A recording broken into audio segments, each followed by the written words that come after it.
بھابھی منزہ کے مل کر ان کے گلے لگتے وہ جو رونا شروع ہوئی تو ان کے لیے اسے سنبھالنا مشکل ہو گیا۔ اسے چپ کرانے کی کوشش میں وہ خود بھی اس کے ساتھ رونے لگی تھی۔ روتے ہوئے سب بتاتی گئی، رامز کی طبیعت، اس کا بدلتا رویہ اور وہ سارا کچھ جو اسے اذیت میں رکھے ہوئے تھا۔ منزہ تو سب سن کر حیران پریشان تھی، کیونکہ ان کی روز ہی تقریباً اس سے بات ہوتی تھی، لیکن اس نے ایک دفعہ بھی ان سے کوئی ذکر نہیں کیا تھا۔ وہ اپنی وجہ سے انہیں پریشان نہیں کرنا چاہتی تھی، لیکن ان کے روبرو وہ خود پر ضبط نہیں کر پائی تھی۔ آنٹی کہتی ہیں کہ ہماری زندگی کو کسی کی نظر لگ گئی ہے۔ آنسو صاف کرتے وہ اب ان کے ساتھ مل کر اس سب کی وجہ تلاش کرنا چاہ رہی تھی۔ وہ بالکل ٹھیک کہتی ہیں۔ منزہ نے گہرا سانس لے کر اس کی سانس کی تائید کی۔ مجھے نہیں لگتا ایسا کچھ ہے، اتنے خوبصورت لوگ ہوتے، ان کو نہیں لگتی۔ وہ انکاری ہوئی۔ پھر تم بتاؤ، یہ ہنستی مسکراتی زندگی میں اچانک سے کیا ہوا ہے؟ سنجیدہ نظروں سے اس کی طرف دیکھا۔ یہی تو سمجھ نہیں آ رہا، شاید وہ کسی ٹینشن میں ہے، یا شاید ان کے ساتھ نفسیاتی مسئلہ ہے۔ وہ سخت ذہنی دباؤ میں تھی۔ رامز کی بیماری کی وجہ تم ہی ہو عنایا؟ ان کے سنجیدہ دو ٹوک لہجے پر وہ حیران پریشان سی ان کی طرف دیکھنے لگی۔ تمہاری ساس ٹھیک کہتی ہیں، یہ نظر کے اثرات ہیں۔ انسان کے پاس کوئی نعمت آ جاتی ہے اور وہ اس کا اظہار بھی کرتا رہتا ہے تو اس کو نظر لگنے کے چانسز زیادہ ہوتے ہیں۔ کسی کے پاس نعمت دیکھ کر انسان کے اپنے اندر جلن اور حسد کا جذبہ پیدا ہوتا ہے۔ یہ جو اندر کی جلن ہوتی ہے، نگاہوں سے دوسری طرف ٹرانسفر ہوتی ہے اور ان سے نکلنے والے اثرات دوسرے پر جا کر اثر کرتے ہیں۔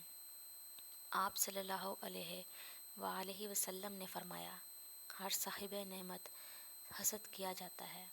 اور آنی میری گڑیا، تم تو خود کو ملنے والی نعمتوں کا ہر پل اشتہار لگاتی رہی ہو۔ ان کے نرم لہجے میں سختی آئی تھی۔ میں نے کون سے اشتہار لگائے ہیں؟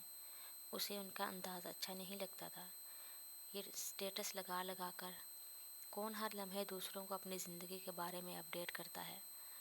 کہاں جا رہے ہو، کہاں سے آ رہے ہو، کیا کھا رہے ہو، رامز کے دیے تحائف، سب تو بتا رہی تھی تم۔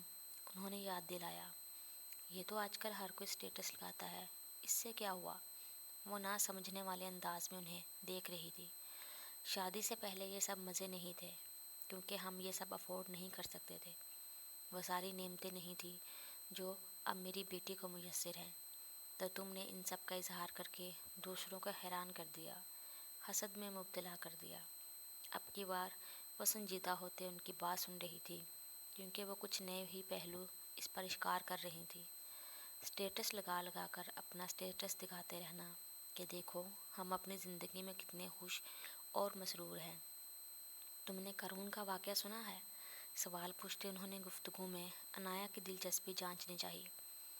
جی، وہ جو اپنی دولت کا اظہار کرنے کے لیے پورے غرور و تکبر سے نکلتا تھا۔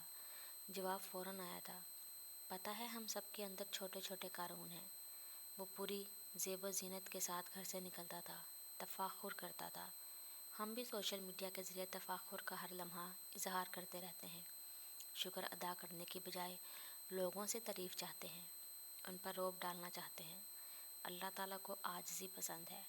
وہ کہتا ہے وہ فخر کرنے والوں اور تکبر کرنے والوں کو پسند نہیں کرتا۔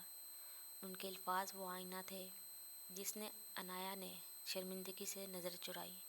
اس کا بھی یہ مقصد تھا کہ وہ سب کو بتائے کہ وہ کتنی خوش اور مسرور ہے، اور یہ کہ اس کا شوہر ایک آئیڈیل ہم سفر ہے۔